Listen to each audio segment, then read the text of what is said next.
10 Biggest Tragedies in NBA History.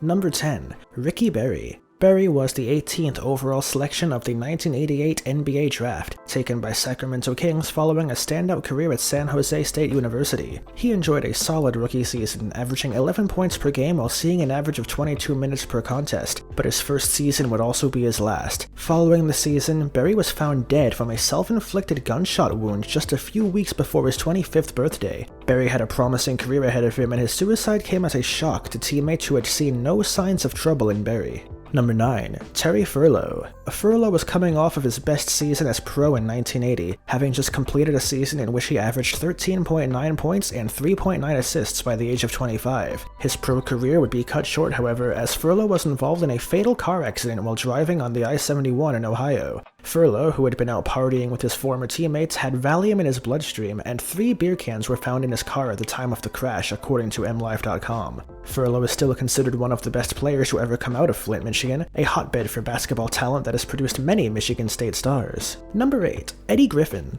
Griffin was an immensely talented but troubled basketball player. After a standout prep career in which he earned McDonald's All-American honors, Griffin spent a season at Seton Hall playing under then-coach Tommy Amaker. Following a somewhat contentious freshman year with Seton Hall, Griffin declared for the NBA draft but slipped to the 7th overall pick due to concerns about his attitude. Griffin showed flashes of the talent that made him a lottery pick, but after 5 seasons he appeared on his way out of the NBA. The summer following the 2006 and 2007 NBA season, Griffin was found dead after a collision with a train, and the crash was so brutal that Griffin had to be identified by his dental records. According to reports, Griffin's blood alcohol content at the time of the accident was more than 3 times the legal limit. Number 7. Malik Sealy. Sealy was in the midst of a solid NBA career when his car was struck by a drunk driver following the 1999-2000 season. After stints with the Pacers, Clippers, and Pistons, Sealy spent 2 seasons with the Minnesota Timberwolves, averaging 11.3 points and 4.3 rebounds in the season that would ultimately be his last. The fatal car accident occurred following a birthday party for teammate Kevin Garnett, and Sealy's SUV was hit by a truck going the wrong way on the highway. Sealy was just 30 years old at the time of his death.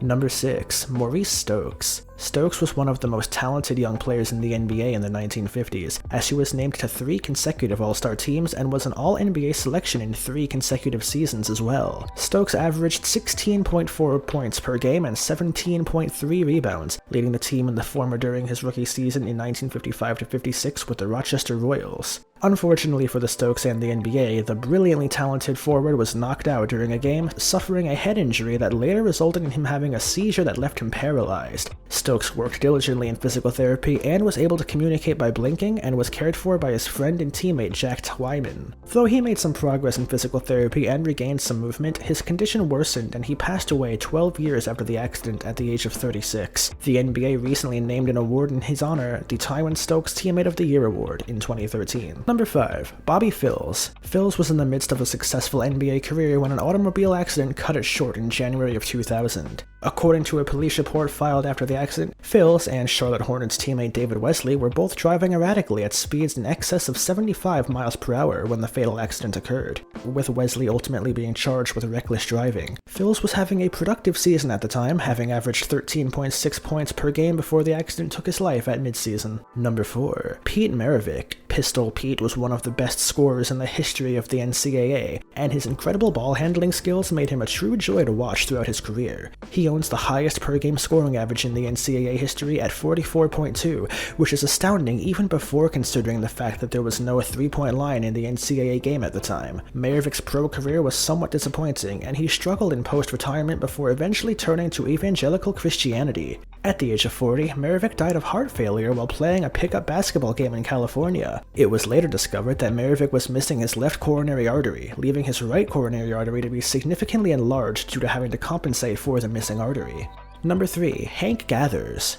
Hank Gathers and Loyola Marymount were an offensive juggernaut under the then-coach Paul Westhead, with Gathers leading the nation in both scoring and rebounding, with 32.7 points and 13.7 rebounds per game during the 1988 and 89 season. During that season, however, Gathers was diagnosed with an irregular heartbeat and he collapsed on the court during a game. He was given medication and cleared to play in the games thereafter, but he would collapse on the court again in a few months. Following an alley-oop dunk, Gathers turned to run back on defense, staggered, and then collapsed due to a hypertrophic cardiomyopathy. Despite attempts to resuscitate him, Gathers passed away at just 23 years of age. Number 2. Len Bias. Bias, a dominant collegiate player at the University of Maryland, was viewed as a future star when he was drafted by the Boston Celtics with the second overall pick of the 1986 NBA draft. The two-time ACC Player of the Year would never make it to the professional ranks, however, as he died of an overdose shortly after being selected by the Celtics. Bias had been highly regarded by NBA scouts, with Ed Badger of the Celtics saying, "He is maybe the closest thing to Michael Jordan to come out in a long time. I'm not saying he's as good as Michael Jordan, but he's an explosive and exciting kind of player like that."